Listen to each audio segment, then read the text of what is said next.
那个奥通科有限责任公司在2006年在吉国进行注册，目前的股权结构是，香港超泰公司占60%的股权，吉国的环境公司占40%的股权，整个奥通科公司从建设开始到2015年7月29号进行试生产，整个投资已经2亿多美金。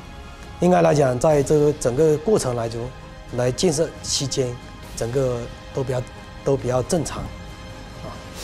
目前我们公司总共员工是998名，吉国当地的员工有928，938，那个外国的专家有60人。应该来讲，整个奥通科的生产应该是比较稳定另外，我们在18年整个生产比较稳定。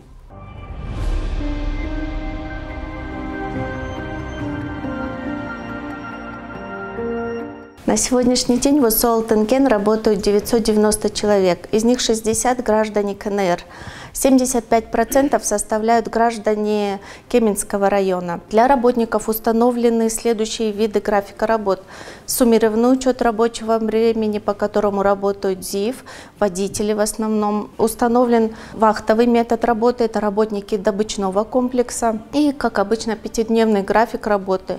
Все это по трудовому законодательству Кыргызской Республики. На обед выделяется также 1 час. Для работников предусмотрен еще ночной обед. Работники обеспечены 3-разовым питанием. Взамен 3-разового питания можно получить компенсацию к заработной плате. Работникам выдается бесплатная спецодежда, спецобувь, средства индивидуальной защиты. Выплачивается работникам доплата за вахтовый метод работы, переработки сверхурочные. В последнее время большое значение уделяется культурному отдыху и эстетическому преображению рудника.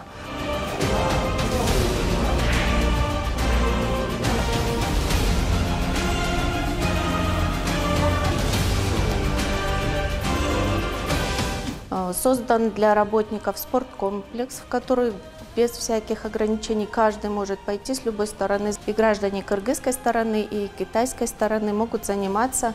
Ежедневно проводятся футбольные матчи и разные виды состязаний.